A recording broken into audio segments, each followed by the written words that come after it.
Good day po mga bayang karerista. November 7, 2025, Friday at Metro Turf Club. Start time at 5 p.m.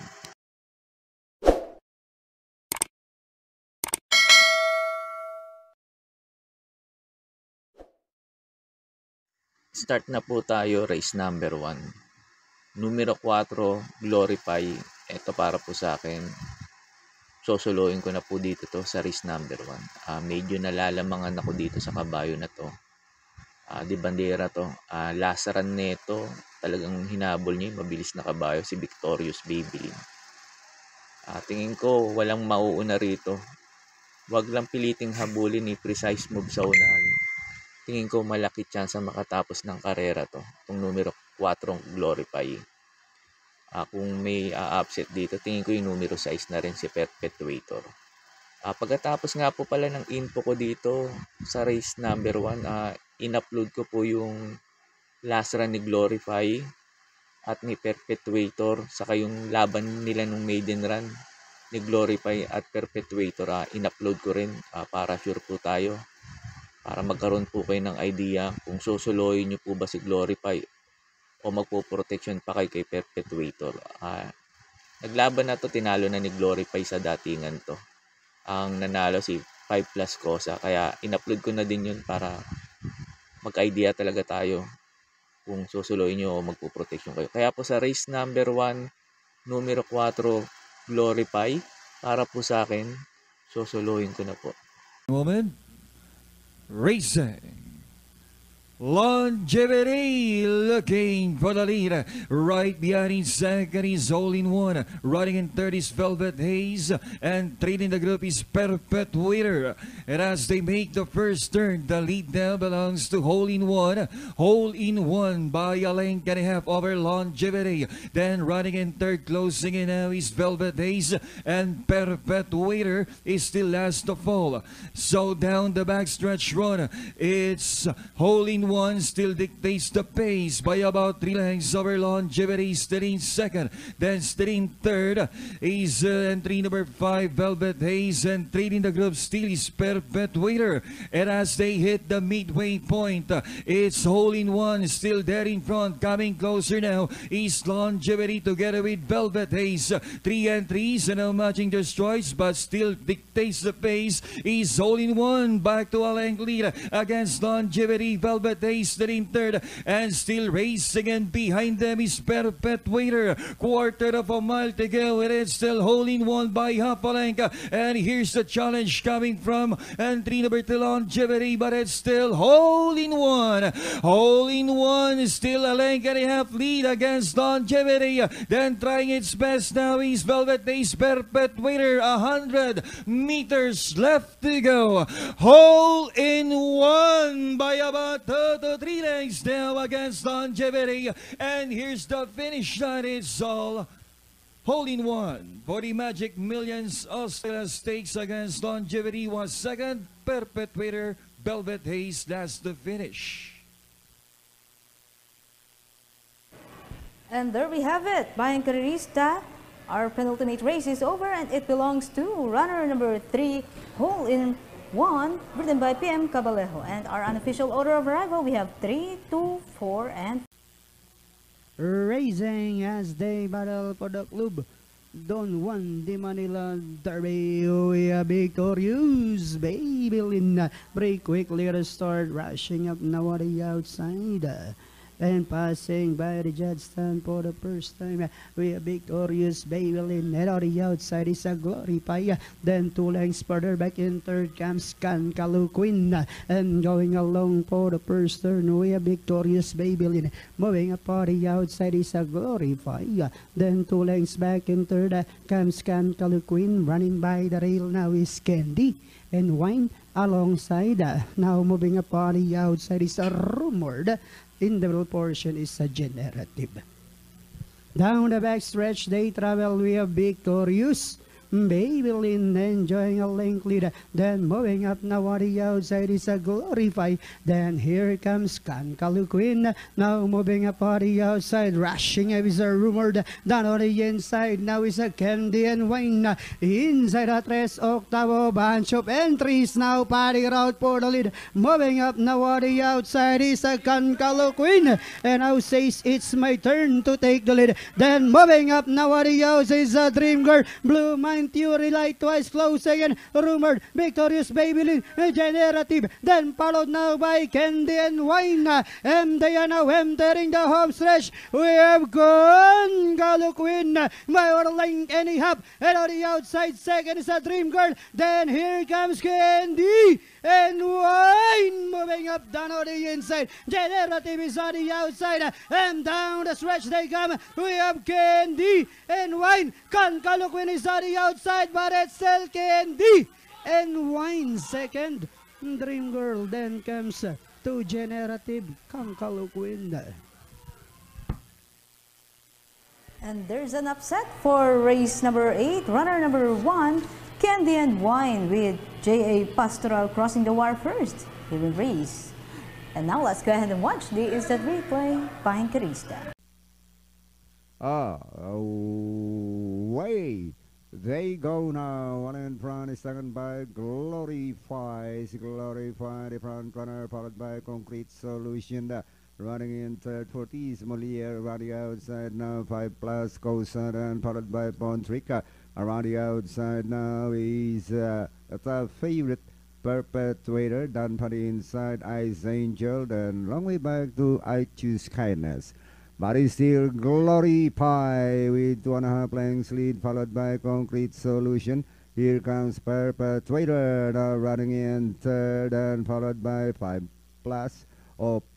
Plus 5 goes down for the inside for Tis Moliere, and entry number 4, that's Ice Angel. But it's here Glorify hanging on with the length leader, followed by Concrete Solution. Moving up now in third, plus 5 goes then followed by Perpetuator as they hit the last 300 now. Glorify and rushing up now, plus 5 goes the rail to take the leader. Plus 5 goes Glorify, fighting back now by the outside Concrete Solution.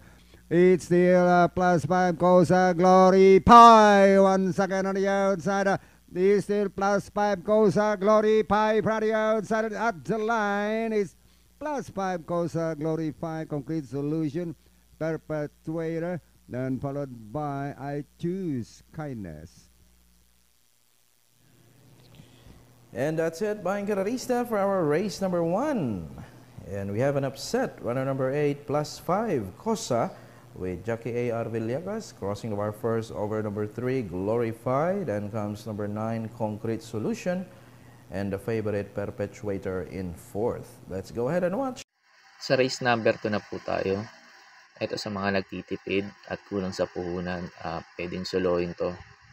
Itong numero 7, Ichi Run Run, ito mababa na talaga sa grupo to. Hindi niya na talaga to grupo. Tingin ko mag-aabang lang to kay Tokyo Rumba at sasabay kay Marengo. Nag-protection ako sakaling hindi maganda itakbo ni Ichi Run Run yung dirimating kabayo kasi marami nga mabibilis.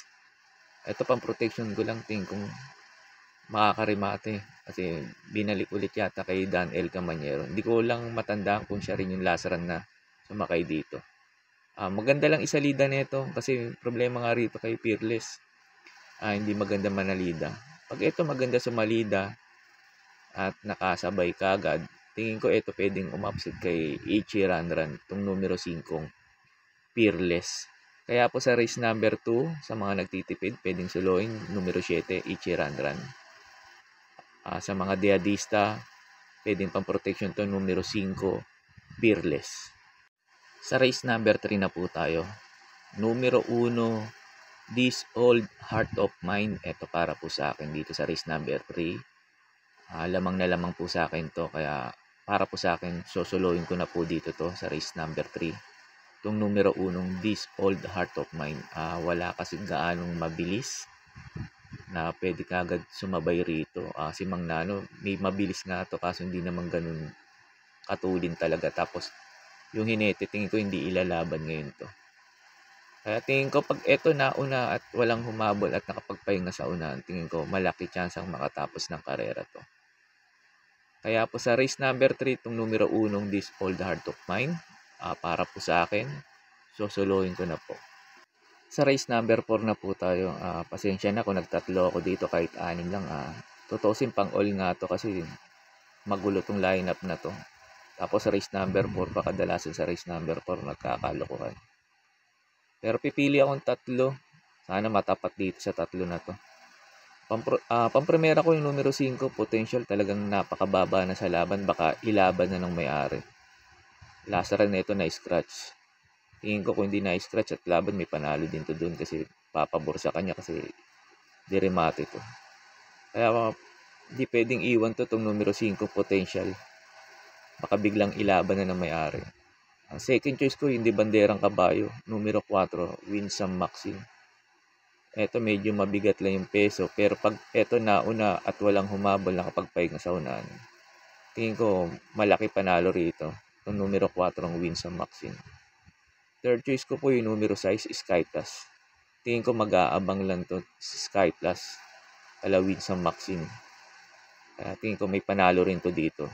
Numero 6, Sky Plus. Kung may nakakursunada pa kayo dito, dagdag nyo lang. Kaya sa race number 4, pang-primera ko, numero 5, Potential. Second choice ko, numero 4, Winsome Maxine. Third choice ko po yung numero 6, Sky Plus.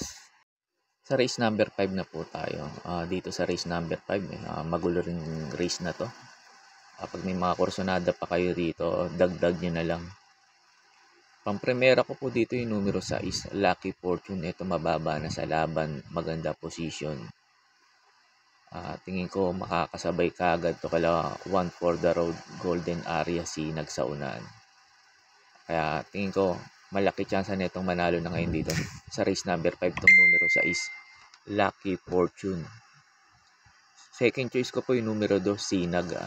Tingin ko si Sinag makikinabang dito to. Sakali maghabulan si One for the Road at Golden Area sa unahan, tingin ko baka pumabor dito sa numero 2, Sinag. Pag may mga kursanada pa talaga kayo dito, magdagdag lang kayo. Kasi medyo talagang magulo tong race na to. Kaya po sa race number 5, pang-primera ko po yung numero 6, Lucky Fortune. Second choice ko po yung numero 2, Sinag. Sa race number 6 na po tayo. Dito sa race number 6, maraming mabibilis na pwede kaagad maghabulan sa unahan. Kaya ang pili ko dito mga dirimate at isang di bandera. Yung mga bandera dito, mabibilis sila Etna, then High Quality, Don Pedro, Believe in Me. Ayan, tingin ko magkahabulan kaagad sa unahan yan.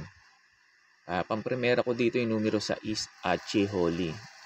Ito kay Achi Holy, gamay ni CB Garganta to. Tingin ko malaki chance na ito makarimate rito. Itong numero 6, Achi Holy. Second choice ko na rin yung numero 8, yung magangang timbang, Wildcat. Ito dirimating kabayo din. Tingin ko pwedeng makarimate rito dahil sa gaang ng peso, maganda position. Last to enter, hindi maipit sa largaan. Tingin ko malaki rin panalo neto dito. Yung numero 8, yung Wildcat. Third choice ko po yung numero 4, di banderang kabayo. Believe in Me, baka ilaban na may-ari ito. Pag ito laban, hindi mauna si Don Pedro dito kasi mabilis to. Yung numero 4 na to, Believe in Me. Kaya po sa race number 6, pang-primera ko po yung numero 6, Achi Holy. Second choice ko po yung numero 8, Wildcat. Third choice ko po yung numero 4, Believe in Me.